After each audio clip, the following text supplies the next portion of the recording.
समीक्षा बैठक में मंच पर आसीन माननीय बसु दादा, आदरणीय नागालैंड साहब, बेंजियांग जी, अरे आप वहाँ राष्ट्रीय कमेटी के तमाम पदाधिकारी,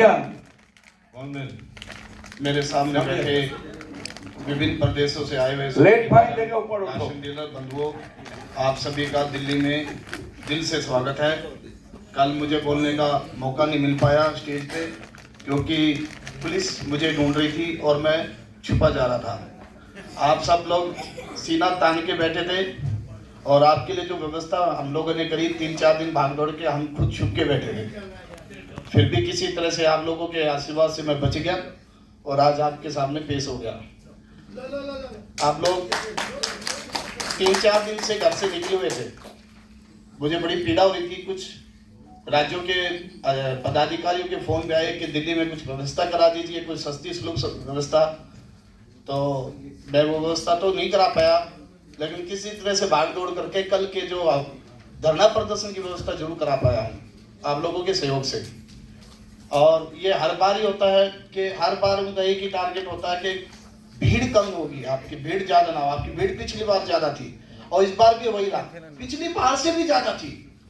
इस बार भी उन्होंने कहा कि पिछली बार से भी ज्यादा। हर बार उनका एक ही मकसद होता है कि मैंने अंडरटेकिंग दी थी 700-800 लोगों की, क्योंकि उससे ऊपर तो परमिशन मिल ही नहीं पाती। अगर मैं अंडरटेकिंग 1000 की देता तो डीसीपी साहब ने मेरा इंटरव्यू लिया था एक दिन पहले और उन्होंने बोल दिया था आपकी इंफॉर्मेशन है कि आपकी हजारों की संख्या में बेड़ा। मैंने कहा नहीं जी, नवरात्रे चल रहे हैं और उसके बाद आज से रमजान भी चालू, तो को कम ही आ रहे लोग, नहीं आ पा रहे हैं। तो उसके बावजूद किसी तरह से चलो परमिशन दे दी और कल का जो हमारा अभियान सफल हो पाया।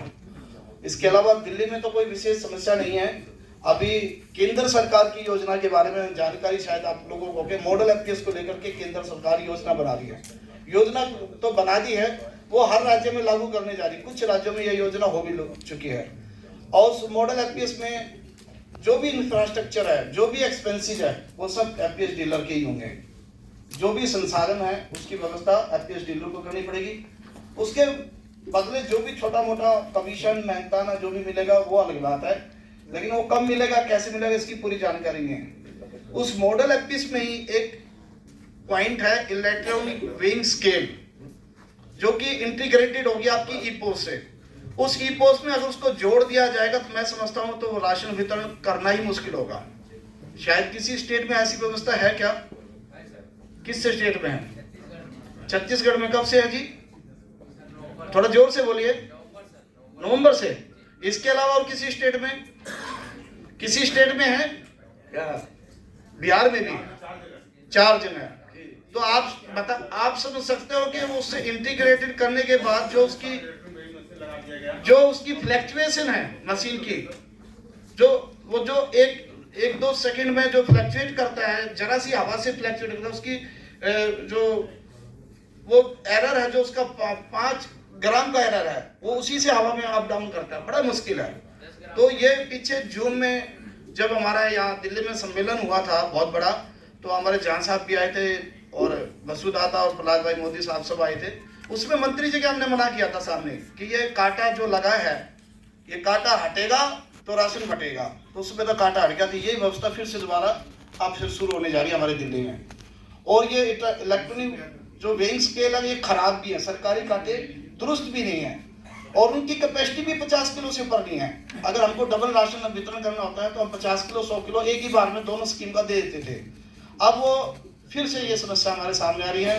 अब इस इलेक्ट्रॉनिक कांटे के बगैर ही जो पीडीएस प्रणाली चल रही है, अगर ये हो सकेगा तो मैं केंद्रीय कमेटी से सिफारिश करूंगा और निवेदन करूंगा अगर ये जो कांटे की समस्या पूरे देश में अगर लागू होने जा रही है तो ये इसको व्यवस्था को दुरुस्त किया जाए या फिर इसको हटवाने का कोशिश किया जाए। ये धीरे धीरे सभी प्रदेशों में लागू होने जा रही है। इसके अलावा दिल्ली में जो राशन डीलर का कमीशन है, जनवरी तक का हमारा क्लियर हो गया।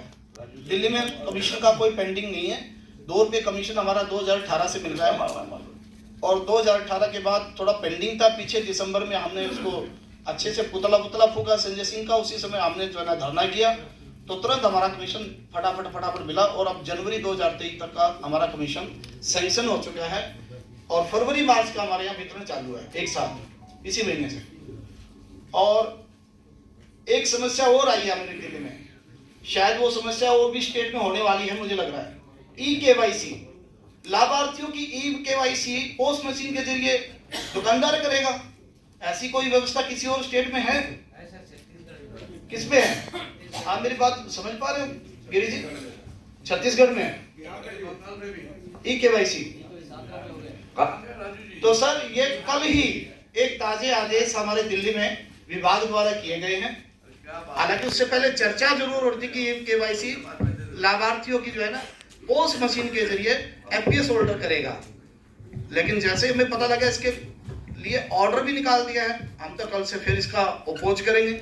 क्या किसी एक्ट में, चाहे वो राज्य सरकार का एक्ट हो, चाहे वो केंद्रीय सरकार का एक्ट हो, एनएफएक्स एक्ट हो या कंट्रोल ऑर्डर एक्ट हो, क्या किसी एक्ट में एफपीएस डीलर का कोई ऐसा कार्य देखा गया है कि वो वितरण के अलावा कोई कार्य करेगा?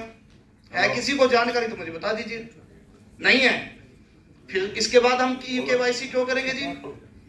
और क्यों फ्री में करेंगे? शायद अगर किसी राज्य में हमें ऑफिशियल मीटिंग की गई डिपार्टमेंट द्वारा, ना हमें ऑफिशियल कोई लेटर दिया गया, अनऑफिशियली हमें कल पता लगा एक लेटर जारी किया डिपार्टमेंट ने कि भाई ई केवाईसी एफपीएस होल्डर के थ्रू की जाएगी। 73 लाख उपभोक्ताओं की ई केवाईसी हम करेंगे, ऐसा तो कहीं किसी एक्ट में प्रोविजन है नहीं। अगर किसी को जानकारी तो मेरे इतने साथी बैठे बता दीजिए, किसी ने एनएफएस एक्ट पढ़ा हो, कंट्रोल ऑर्डर एक्ट पढ़ा हो, या कोई स्टेट फूड एक्ट में कोई कैसा कोई प्रोविजन है किसी की जानकारी में? तो सर मैं आपसे ही पूछूंगा बसु दादा, आपके बंगाल में जो ऑर्डर निकला है, आप ये केवाईसी कर रहे हैं क्या? हाँ, चालू कर दिया आपने? चालू कर दिया। अच्छा, आपके वो पैसा मिल रहा है। अच्छा, नहीं तो सरकार हमारे सामने कैंप बैठा दिया। अच्छा, तो लोग कैंप में चले जाते हैं जी, तो जाने दीजिए कैंप में। हाँ? आप सरकार का काम, आपका काम तो डिस्ट्रीब्यूशन आपको पैसा मिला एक्स्ट्रा। नहीं सर, बात वो नहीं है। हाँ। तो उसको करने में हमको कितनी कठिनाई होगी? नहीं, कोई कठिनाई नहीं है। जो आजकल अगर हमको पैसा मिला तो हम करें। सुनिए सुनिए जी, ई केवाईसी में सुनिए, इसमें भी कारोबार है, ये भी समझिए। ओके, इसमें भी वो कारोबार बाद में है। समझ लें, अभी बता देंगे। बता दीजिए, जैसे ई केवाईसी में अब किसी का अंगूठा का छाप देना है ना, ठीक है, उसमें एक अंगूठा अपना लगा लीजिए, ओके, मिट गया झगड़ा। ठीक है, ठीक है। इसका मतलब अपने पर्सनल इंटरेस्ट के लिए हम ये काम करने को तैयार हैं। ठीक है दादा, आपकी बातों से यही जाहिर होता है कि पर्सनल इंटरेस्ट के लिए अगर हम करना चाहें तो करें, बशर्ते कुछ उसमें पैसा मिले, क्योंकि इसमें सारा संसाधन भी हमका ही होगा, हमारा ही नेट होगा, हमारा ही चार्जर, हमारा ही इलेक्ट्रिक सिस्टम, बिजली का हमारा सब कुछ संसाधन हमारा होगा। एक गाना गाना चाहिए, पर्दे में रहने दो, पर्दा ना हटाओ। नहीं सर, पर्दे में तो रहने दो, लेकिन पर्दे में क्या, ये भी तो